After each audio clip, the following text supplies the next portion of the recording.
আসসালামু আলাইকুম। আমন্ত্রণ বাংলাদেশের সংবাদে আপনাদের সাথে আছি আমি হোসেন তানভীর। শুরুতেই পায়োনিয়ার ইন্স্যুরেন্স সংবাদ শিরোনাম।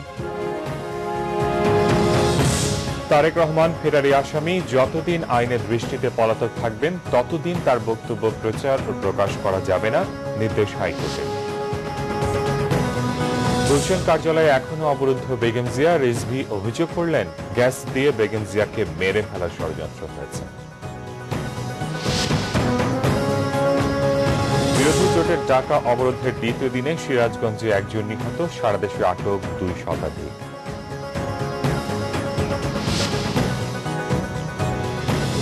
অবরোধের নামে তামাশা করে ক্ষমতায় আসা যায় না, আন্দোলনের প্রয়োজন নেই, সাংবিধানিকভাবে যথাসময়ে নির্বাচন হবে বললেন মন্ত্রীরা। শুনছিলেন পায়োনিয়ার ইন্স্যুরেন্স সংবাদ শিরোনাম। এবারে বিস্তারিত। BNP senior vice chairman Tarek রহমানের বক্তব্য গণমাধ্যমে প্রচার নিষিদ্ধ করতে ব্যবস্থা নেওয়ার নির্দেশ দিয়েছে হাইকোর্ট। বুধবার বিচারপতি কাজী রেজাউল হক ও বিচারপতি আবু তাহের মোহাম্মদ সাইফুর রহমানের সমন্বয়ে গঠিত হাইকোর্টের বেঞ্চ এ আদেশ দেন। একই সাথে তার বক্তব্য প্রচার কেন অবৈধ ঘোষণা করা হবে না তা জানতে চেয়ে 4 সপ্তাহের রুল জারি করে আদালত। আদেশে বলা হয়, এ রুল নিষ্পত্তি না হওয়া পর্যন্ত এবং যতদিন তারেক রহমান আইনের দৃষ্টিতে পলাতক থাকবেন ততদিন তার বক্তব্য প্রচার ও প্রকাশ করা যাবে না। তারেক রহমানকে ফেরারি আসামি উল্লেখ করে তার বক্তব্য প্রচারে নিষেধাজ্ঞা চেয়ে মঙ্গলবার রিট করেন নাসরিন সিদ্দিকী লিনা নামের একজন আইনজীবী।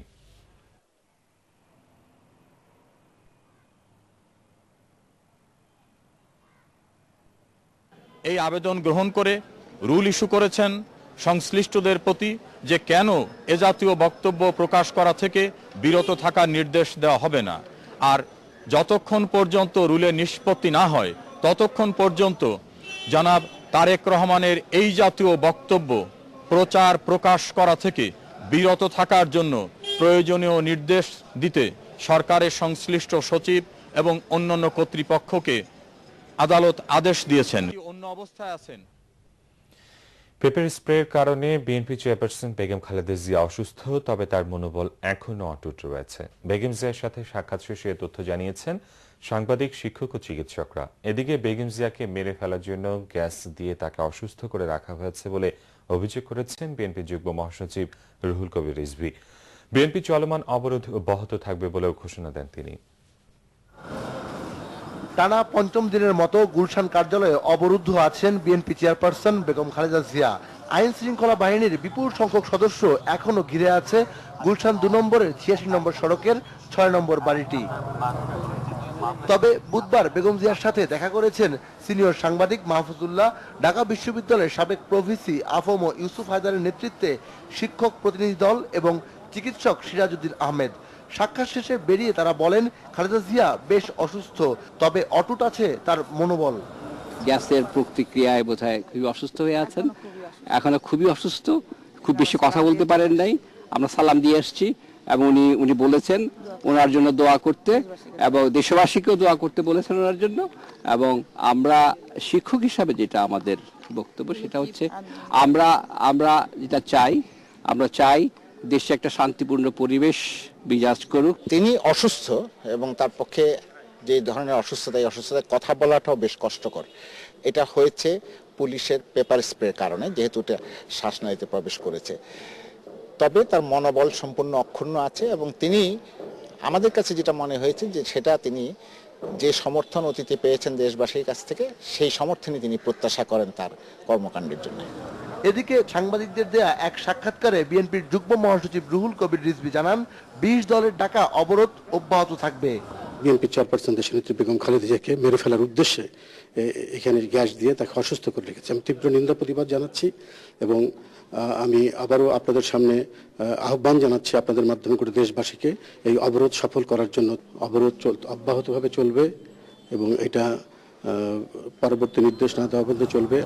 বিএনপির ভারপ্রাপ্ত মহাসচিব মির্জা ফখরুল ইসলাম আলমগীর সহ 20 দলের আটক নেতাদের মুক্তিও দাবি করেন রুহুল কবির রিজভী। বিএনপি চেয়ারপারসন বেগম খালেদা জিয়ার নিরাপত্তার কথা বিবেচনা করেই তাকে পুলিশি বেষ্টনীর মধ্যে রাখা হয়েছে বলে জানাচ্ছেন সরকারের কর্তা ব্যক্তিরা।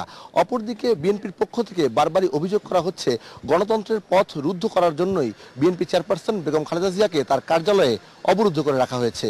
এই পরিস্থিতিতে চলমান যে অবরোধ কর্মসূচি রয়েছে 20 দলের, সেই কর্মসূচি ধারাবাহিকভাবে চালিয়ে যাওয়ার কথাই বলছেন 20 দলের নেতারা। সিকান্দার রেমান, বাংলাভিশন, ঢাকা। জিয়া অরফানেজ ট্রাস্ট ও জিয়া চ্যারিটেবল ট্রাস্ট সংক্রান্ত দুর্নীতি মামলায় আদালতে হাজির হতে পারেননি বিএনপি চেয়ারপারসন বেগম খালেদা জিয়া। সাক্ষ্য গ্রহণ 15 জানুয়ারি পর্যন্ত মুলতবি করা হয়েছে। দুর্নীতি মামলা দুটির জন্য ঢাকার বিশেষ জজ আদালত 3-এ আজ বেগম খালেদা জিয়ার হাজির থাকার কথা ছিল, কিন্তু তার আইনজীবীরা আদালতের সময়ের আবেদন করেন। বিএনপি চেয়ারপারসন আইনজীবীরা জানান, বেগম জিয়া তার গুলশানের রাজনৈতিক কার্যালয় অবরুদ্ধ, তাছাড়া তিনি অসুস্থ, এ কারণে তিনি আদালতে হাজির হতে পারেননি। বিএনপি চেয়ারপারসনের অনুপস্থিতির ব্যাপারে করা আবেদনটি আদালত মঞ্জুর করেন। তবে মামলার সাক্ষ্য নেওয়া পেছাতে করা আবেদন নামঞ্জুর করে সাক্ষ্য গ্রহণের আদেশ দেন আদালত। বিএনপির ভারপ্রাপ্ত মহাসচিব মির্জা ফখরুল ইসলাম আলমগীরের রিমান্ড ও জামিন আবেদন নামঞ্জুর করেছে আদালত। একই সাথে 10 কার্যদিবসের মধ্যে জেল গেটে জিজ্ঞাসাবাদের নির্দেশ দেওয়া হয়েছে। নাশকতা, ভাঙচুর, অগ্নিসংযোগে পল্টন থানায় দায়ের করা মামলায় প্ররোচনার অভিযোগে মির্জা ফখরুলকে গ্রেফতার দেখিয়ে 10 দিনের রিমান্ড আবেদন করে পুলিশ। দুপুরের পর আদালতে তাকে হাজির করা হলে উভয় পক্ষের শুনানি শেষে মহানগর হাকিম তারেক মাইনুল ইসলাম ভূঁইয়ার আদালত এ নির্দেশ দেয়। এর আগে সোমবার এক অনুষ্ঠানে অংশ নিয়ে গ্রেফতার এড়াতে প্রেস ক্লাবের ভিতরে অবস্থান নেন ফখরুল। তাকে আটক করতে প্রেস ক্লাবের বাইরে অবস্থান নেয় পুলিশ। মঙ্গলবার বিকেলে প্রেস ক্লাবের বাইরে থেকে মির্জা ফখরুলকে আটক করে পুলিশ। পরে সেখান থেকে তাকে মিন্টু রোডে গোয়েন্দা কার্যালয়ে নিয়ে যাওয়া হয়। 20 দলীয় জোটের ডাকা অবরোধের দ্বিতীয় দিনে পিকেটারদের ছোড়া ইটের আঘাতে সিরাজগঞ্জের উল্লাপাড়ায় নিহত হয়েছেন অটোরিকশার যাত্রী ইসমাইল। নোয়াখালীতে অবরোধকারীদের সাথে পুলিশের সংঘর্ষে নিহত হয়েছে যুবদল কর্মী রুবেল ও শিবির কর্মী মহসিন। এদিকে বিএনপির ভারপ্রাপ্ত মহাসচিবকে গ্রেফতারের প্রতিবাদে রংপুরের 8 জেলায় পালিত হয়েছে সকাল সন্ধ্যা হরতাল। নাশকতার অভিযোগে সারা দেশ থেকে আটক করা হয়েছে 2 শতাধিক নেতাকর্মীকে। অবরোধের সমর্থনে নোয়াখালী চৌমুহনীতে মিছিল বের করে 20 দলীয় জোটের নেতাকর্মীরা। মিছিলে বাধা দিলে পুলিশের সাথে অবরোধকারীদের সংঘর্ষ হয়। এ সময় পুলিশের গুলিতে নিহত হয় যুবদল কর্মী রুবেল ও শিবির কর্মী মহসিন। আহত 19 জন। প্রতিবাদে বৃহস্পতিবার জেলায় সকাল সন্ধ্যা হরতাল ডেকেছে বিএনপি। এছাড়া শহরের পৌর কল্যাণ স্কুলের সামনে অবরোধকারীদের সাথে পুলিশের সংঘর্ষে 5 জন গুলিবিদ্ধ সহ আহত হয়েছে 7 জন। ঘটনাস্থল থেকে আটক করা হয়েছে 4 জনকে। অবরোধের দ্বিতীয় দিনে সিরাজগঞ্জের উল্লাপাড়ায় পিকেটারদের ছোড়া ইটের আঘাতে গুরুতর আহত হন অটোরিকশার যাত্রী ইসমাইল। আশঙ্কাজনক অবস্থায় বগুড়া শহীদ জিয়াউর রহমান মেডিকেলে নেয়ার পর মারা যান তিনি। টাঙ্গাইলের আশেকপুরে পুলিশি বাধায় রাস্তায় নামতে পারেনি বিএনপির নেতাকর্মীরা। মিছিল, ককটেল বিস্ফোরণ, যানবাহনে আগুন, ভাঙচুর ও ধরপাকড়ের মধ্য দিয়ে সিলেটে পালিত হচ্ছে বিএনপির ডাকা অনির্দিষ্টকালের অবরোধের দ্বিতীয় দিন। নগরীর আম্বরখানায় সিলেট মহানগর ছাত্রদলের সভাপতির নেতৃত্বে মিছিল থেকে ককটেল ফাটানো হয়। এ সময় 2টি সিএনজি অটোরিকশায় আগুন দেওয়া সহ 5টি গাড়ি ভাঙচুর করে পিকেটাররা। সকালে বরিশালের বগুড়া রোডে মিছিল বের করে মহানগর ছাত্রদল। খুলনার পিটিআই মোড় থেকে নগর বিএনপির সভাপতি নজরুল ইসলাম মঞ্জুর নেতৃত্বে মিছিল ছাড়া তেমন কোনো কর্মসূচি দেখা যায়নি। এদিকে মঙ্গলবার ভোররাতের দিকে যশোরের খাজুরা বাস স্ট্যান্ডে দাঁড়িয়ে থাকা বিআরটিসির একটি বাসে আগুন দিয়েছে পিকেটাররা। এতে দগ্ধ হয়েছেন বাসের হেলপার মাসুদ। জড়িত সন্দেহে আটক করা হয়েছে বিএনপি জামায়াতের 8 কর্মীকে। রাজশাহী পুঠিয়াতে ট্রাকে আগুন, কেন্দুর মোড়ে রাস্তায় আগুন দিয়ে বিক্ষোভ করেছে শিবির কর্মীরা। আলিফলাম মিম এলাকায় পুলিশের মামলায় আটক হয়েছে 9 জন। মোট গ্রেফতার করা হয়েছে 23 জনকে। জেলা বিএনপির সাধারণ সম্পাদকের নেতৃত্বে ঝালকাঠি মহাসড়কের মানপাশা বাস স্ট্যান্ডে বিক্ষোভ কর্মসূচিতে বাধা দেয় ছাত্রলীগ। এ সময় ছাত্রলীগ নেতা নজরুল ইসলামকে কুপিয়ে জখম করে অবরোধ সমর্থনকারীরা। বাগেরহাট জেলা বিএনপির অবরোধের সমর্থনে বিক্ষোভ মিছিল ও সড়ক অবরোধ কর্মসূচি চলছে। সকালে রংপুরের মডার্ন মোড়ে ঢাকা রংপুর মহাসড়ককে শুয়ে সড়ক অবরোধ করে বিক্ষোভ করে ইসলামী ছাত্র শিবিরের নেতাকর্মীরা। হরতাল ও অবরোধের কারণে পঞ্চগড়ের বাংলাবান্ধা স্থলবন্দর অচল হয়ে পড়েছে। বন্ধ রয়েছে আমদানি রপ্তানি কার্যক্রম। আটকে আছে শত শত পণ্যবাহী ট্রাক। গাড়ি ভাঙচুরের অভিযোগে জামালপুরে 9 জনকে আটক করেছে পুলিশ। অন্যদিকে নাশকতার আশঙ্কায় বরিশাল মহানগর ছাত্র শিবিরের সভাপতি, লক্ষ্মীপুর পৌর বিএনপির সাংগঠনিক সম্পাদক ও পৌরসভার কাউন্সিলর সহ সারা দেশে আটক 2 শতাধিক। সোমবার নারায়ণগঞ্জে পুলিশ বিএনপি সংঘর্ষের ঘটনায় সিটি কর্পোরেশনের কাউন্সিলর হান্নান সরকার ও সুলতান আহমেদ গ্রেফতার। অবরোধকে কেন্দ্র করে রাজধানী সহ গোটা দেশে কঠোর নিরাপত্তা বলয় গড়ে তুলেছে আইন শৃঙ্খলা বাহিনী। তবে অবরোধে দূরপাল্লার গাড়ি চলাচল না করলেও রাজধানীতে চলছে ব্যক্তিগত গাড়ি ও গণপরিবহন। Roksana Mittu, Banglavision news desk. অবরোধ কর্মসূচির ব্যাপক প্রভাব পড়েছে স্কুলগুলোতে। বছরের প্রথম দিনে শিশু শ্রেণীর অনেক ক্লাসে ছিল শিক্ষার্থী শূন্য। প্রভাব পড়েছে বছরের নতুন বই বিতরণেও। আতঙ্কিত শিক্ষক, শিক্ষার্থী এবং অভিভাবকরা বলছেন, এমন অবস্থা চলতে থাকলে বিপর্যস্ত হবে শিক্ষা কার্যক্রম। প্রথম বছর, প্রথম ক্লাস আর নতুন বইয়ের গন্ধ, সব মিলিয়ে এক উৎসবের আমেজ। কিন্তু এবার সেখানে রয়েছে ছন্দপতন। উচ্ছ্বাসের চেয়ে উৎকণ্ঠায় যেন ভর করেছে কোমলমতি এই শিশুদের মনে। বোম ফুটলে তো আমরা কেমনে আসবো, ভয় করে। তারপর স্কুলে আসতে ডর লাগে, পাশে দিয়ে আবার বোম ফুটায়, ভয় করলেও আসা লাগে, কিছু করার নেই তো। শিশুদের নিয়ে অভিভাবকদের দুশ্চিন্তাও পাহাড় সমান। সন্তানদের ভবিষ্যৎ গড়ার প্রথম ধাপেই এমন প্রতিবন্ধকতায় হতাশার সাথে ক্ষুব্ধ তারা। কোন সময় বোম ফুটাই দেয়, আমাদের বাচ্চাদের ক্ষয়ক্ষতি হবে। অ্যাকচুয়ালি আমরা যখন বাচ্চাদেরকে নিয়ে আসি, আমাদের ভিতরে একটা আতঙ্ক সৃষ্টি হয় আর কি। ঘরে থাকলেও রিস্ক, বাইরেও বের হতে হচ্ছে, কিছু করার নাই। আমাদের এই দেশে বাস করতে ইচ্ছা করে না, এই অবস্থা। রাজনীতিদের কাছে আমাদের অনুরোধ, ওরা যেন মিলেমিশে একটা সমঝোতায় আসে। আর শিক্ষকরা যেন নিরুপায় অনেকটাই। একদিকে স্কুল আর অন্যদিকে শিক্ষার্থীদেরও নিরাপত্তার কথাও ভাবতে হচ্ছে তাদের।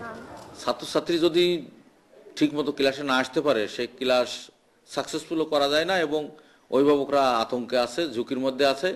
টোটাল শিক্ষা ব্যবস্থাপনাটা একটা ঝুঁকির মধ্যে পড়ে গেছি আমরা। অবরোধে শিশু শিক্ষার্থীরা কিছুটা আতঙ্কিত হয়, যার পরিপ্রেক্ষিতে তারা স্কুলে আসার প্রবণতাটা অনেকটা কম। নতুন বই বিতরণ চলতে থাকলেও অবরোধ কর্মসূচির কারণে এখনো অনেক শিক্ষার্থীর হাতেই বই তুলে দিতে পারেননি কর্তৃপক্ষ। সুজন মাহমুদ, বাংলাভিশন, ঢাকা। আন্দোলনের প্রয়োজন নেই, সাংবিধানিকভাবে যথাসময়ে নির্বাচন হবে বলে জানিয়েছেন শিল্পমন্ত্রী আমির হোসেন আমু। ছাত্রলীগের প্রতিষ্ঠা বার্ষিকী উপলক্ষে আলোচনা সভায় শিল্পমন্ত্রী আরো বলেন, আন্দোলন করতে গিয়ে পেট্রোল বোমা হামলা করে মানুষ মারা বিএনপির রাজনীতিতে পরিণত হয়েছে। এদিকে বঙ্গবন্ধু এভিনিউয়ে অবরোধ বিরোধী সমাবেশে অংশ নিয়ে ত্রাণ ও দুর্যোগ ব্যবস্থাপনা মন্ত্রী মোফাজ্জল হোসেন চৌধুরী মায়া বলেন, জনগণ অবরোধে সাড়া দেয়নি, আর অবরোধের নামে তামাশা করে ক্ষমতায় আসা যায় না। সাভারের হেমায়তপুরে যাদুরচর সরকারি প্রাথমিক বিদ্যালয় ভবন উদ্বোধন শেষে খাদ্যমন্ত্রী কামরুল ইসলাম সাংবাদিকদের বলেন, তারেক রহমানের উল্টাপাল্টা বক্তব্যের কারণেই বিএনপিকে শেষ পর্যন্ত চরম খেসারত দিতে হবে। ইজতেমার সময় অবরোধ তুলে নিতে বেগম জিয়ার প্রতি আহ্বান জানিয়েছেন আওয়ামী লীগের যুগ্ম সাধারণ সম্পাদক মাহবুবুল হানিফ।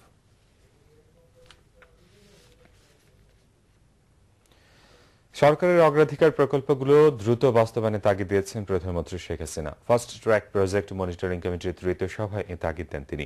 বুধবার সকালে নিজ কার্যালয়ে অনুষ্ঠিত এই বৈঠকে সভাপতিত্ব করেন প্রধানমন্ত্রী। বৈঠকে মাতারবাড়ি বিদ্যুৎ কেন্দ্র ও পায়রা গভীর সমুদ্র বন্দরকে সরকারের অগ্রাধিকার প্রকল্পে অন্তর্ভুক্ত করার সিদ্ধান্ত হয়।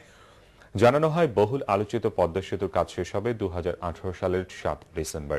এর আগে ঢাকা মেট্রো রেল, পদ্মা সেতু, সোনাদিয়া গভীর সমুদ্র বন্দর, 1000 মেগাওয়াট ক্ষমতা সম্পন্ন রূপপুর পারমাণবিক বিদ্যুৎ কেন্দ্র, 1320 মেগাওয়াট রামপাল কয়লা ভিত্তিক বিদ্যুৎ কেন্দ্র এবং এলএনজি গ্যাস টার্মিনাল নির্মাণ, এই 6টি প্রকল্পকে অগ্রাধিকার প্রকল্প হিসেবে চিহ্নিত করেছিল সরকার। এর ফলে আর্থসামাজিক উন্নয়ন গতি পাবে, যোগাযোগ ব্যবস্থা উন্নত হবে এবং জিডিপি প্রবৃদ্ধি অর্জন সহজ হবে বলে আশা করা হচ্ছে।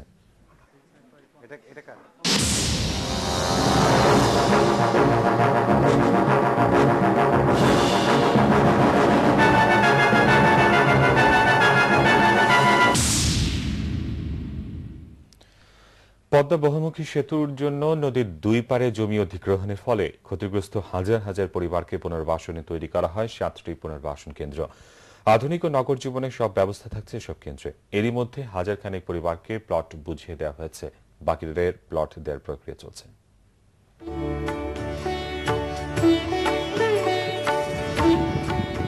পদ্মা বহুমুখী সেতু তৈরিতে শরীয়তপুরের জাজিরা এবং মুন্সিগঞ্জের মাওয়ায় চলছে সরকারের মহা কর্মযজ্ঞ। এরই মধ্যে সেতুর দুপারে জমি অধিগ্রহণ করা হয়েছে প্রায় 1100 একর। এ কারণে ক্ষতিগ্রস্ত হয়েছে 5000-এর বেশি পরিবার।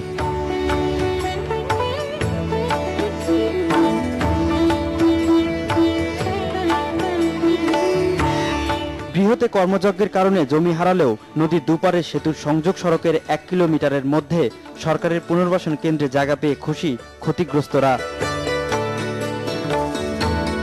মাওয়া ও জাজিরা পয়েন্টের 7টি পুনর্বাসন কেন্দ্রে এরই মধ্যে কেউ কেউ নতুন করে ঘরবাড়ি তৈরি করেছেন, আবার নতুন করে বাড়িঘর তৈরিতে ব্যস্ত সময় পার করছেন অনেকেই।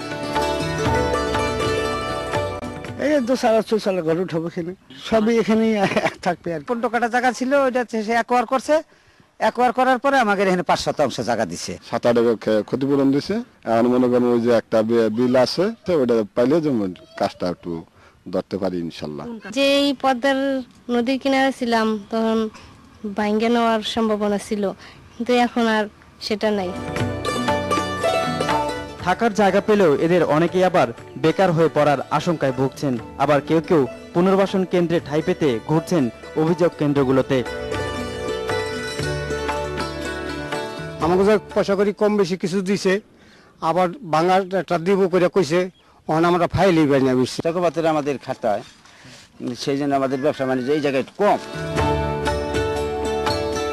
সেতু কর্তৃপক্ষের দেয়া তথ্য মতে জমি অধিগ্রহণের পরিমাণ অনুযায়ী প্রত্যেক পরিবারকে 7, 5 ও 3 শতক আকারের একটি করে প্লট বরাদ্দ দেওয়া শুরু হয়েছে।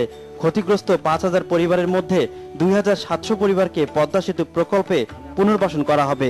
এরই মধ্যে 7টি পুনর্বাসন প্রকল্পে 1100 পরিবারকে প্লট বুঝিয়ে দেয়া হয়েছে। প্রতিটি পুনর্বাসন কেন্দ্রে তৈরি হয়েছে মসজিদ, মাদ্রাসা, স্কুল সহ সব ধরনের সুবিধা। পুনর্বাসনের কাজটি আমরা 70% আমরা করে ফেলেছি, এবং যারা ক্ষতিগ্রস্ত হয়েছে তাদের ক্ষতিপূরণও আমরা দিয়ে ফেলেছি। তারপরেও আমরা বলেছি যদি এর মধ্যে কেউ যদি আরো কোনো জেনুইন কেউ থেকে থাকে সেটাও আমরা দিয়ে দেব। জমির মালিকানা সহ বিভিন্ন ধরনের জটিলতা কেটে গেলে বাকিদের প্লটও বুঝিয়ে দেওয়া হবে বলে জানিয়েছেন সেতু বিভাগের কর্মকর্তারা।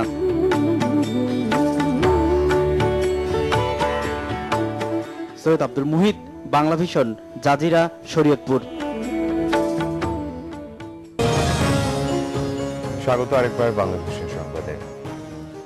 সন্ত্রাস ও জঙ্গিবাদকে চ্যালেঞ্জ হিসেবে নিয়ে র্যাবকে হাইটেক বাহিনীতে পরিণত করা হবে বলে জানিয়েছেন র্যাবের নবনিযুক্ত ডিজি বেনজির আহমেদ। বুধবার দুপুরে র্যাব সদর দপ্তরে সাংবাদিকদের সাথে মতবিনিময় অনুষ্ঠানে তিনি কথা বলেন।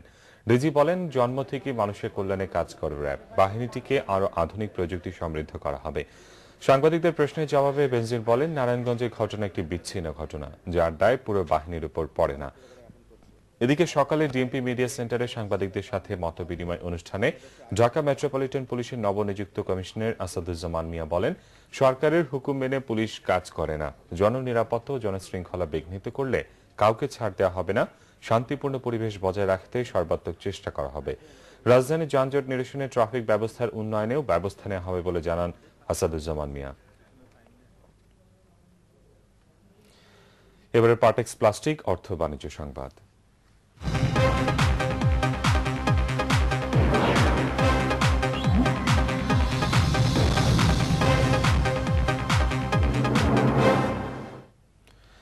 কক্সবাজারের মাতারবাড়িতে 1200 মেগাওয়াট ক্ষমতার কয়লা ভিত্তিক তাপবিদ্যুৎ কেন্দ্র তৈরির জন্য 4 পরামর্শক প্রতিষ্ঠানের সাথে চুক্তি করেছে সরকার। এই প্রকল্পের ডিজাইন ও তত্ত্বাবধানে খরচ হবে 623 কোটি টাকা। বুধবার বিকেলে রাজধানীর একটি হোটেলে চুক্তি সই অনুষ্ঠানে তথ্য জানানো হয়। চুক্তিতে পরামর্শক প্রতিষ্ঠানের পক্ষে জাপানি কর্মকর্তা এবং সরকারের পক্ষে কোল পাওয়ার জেনারেশন কোম্পানির প্রধান নির্বাহী কর্মকর্তা সই করেন। চুক্তি সই অনুষ্ঠানে বিদ্যুৎ, জ্বালানি ও খনিজ সম্পদ প্রতিমন্ত্রী নসরুল হামিদ বলেন, মহেশখালীর মাতারবাড়ি প্রকল্প শুধু দেশের উৎপাদন ব্যবস্থাতেই নয়, সার্বিক অর্থনৈতিক উন্নয়নে গুরুত্বপূর্ণ ভূমিকা রাখবে। বিদ্যুতের উৎপাদন যথাযথ পরিমাণে বাড়ানো গেলে 8 জিডিপি প্রবৃদ্ধি অর্জন সহজ হবে বলে মন্তব্য করেন তিনি। কক্সবাজারের মহেশখালীতে 600 মেগাওয়াট ক্ষমতার 2টি প্রকল্প হাতে নেওয়া হয়েছে। এই 2টি প্রকল্পের মধ্যে যেন অন্তত একটি কেন্দ্র 2018 সালের মধ্যে উৎপাদনে যেতে পারে সে ব্যাপারে পরামর্শক প্রতিষ্ঠানকে তাগিদ দেন বিদ্যুৎ প্রতিমন্ত্রী। গত বছরের 11 অগস্ট 35,984 কোটি টাকা ব্যয়ে কক্সবাজারের মাতারবাড়িতে 1200 মেগাওয়াট ক্ষমতার তাপভিত্তিক প্রকল্প অনুমোদন দেয় একনেক। দেশের বৃহত্তম এই প্রকল্প বাস্তবায়নে জাপানি সংস্থা জাইকা একাই দেবে 28,939 কোটি টাকা। এবার আমিন জুয়েলার্স আন্তর্জাতিক সংবাদ।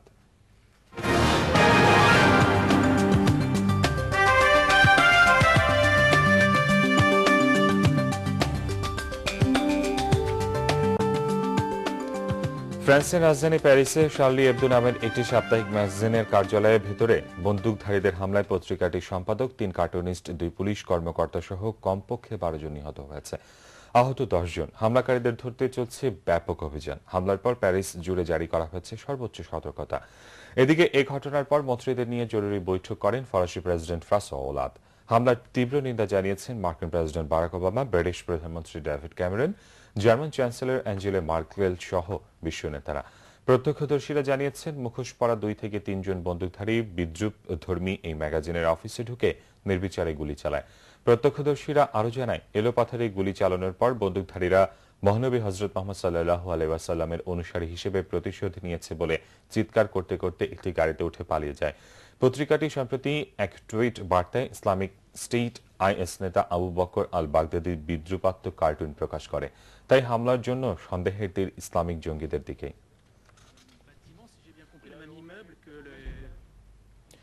এবার ক্লেমন খেলা সংবাদ।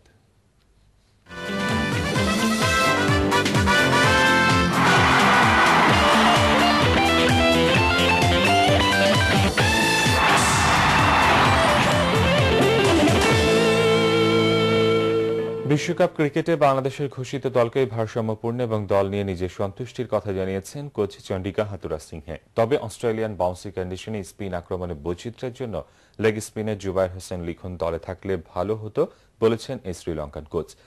দল ঘোষণায় তার মতামত নির্বাচকদের কাছে প্রাধান্য পেয়েছে উল্লেখ করে কোচ আরো বলেছেন, কঠিন হলেও বিশ্বকাপে তার দলের লক্ষ্য দ্বিতীয় round. It's a tough decision. 2 left arms who selected are really good players. But I would have loved to have a different option. The realistic is that we need to first think about getting into the second round. That's the whole idea. সংবাদ শেষ করব pioneer insurance সংবাদ শিরোনামগুলো আরো একবার জানিয়ে। তারেক রহমান ফেরারি আসামি, যতদিন আইনের দৃষ্টিতে পলাতক থাকবেন ততদিন তার বক্তব্য প্রচার ও প্রকাশ করা যাবে না, নির্দেশ হাইকোর্টের। গুলশান কার্যালয়ে এখনো অবরুদ্ধ বেগম জিয়া, রিজভী অভিযোগ করলেন গ্যাস দিয়ে বেগম জিয়াকে মেরে ফেলার ষড়যন্ত্র হয়েছে। বিরোধী জোটের ডাকা অবরোধের দ্বিতীয় দিনে সিরাজগঞ্জে একজন নিহত, সারা দেশে আটক 2 শতাধিক।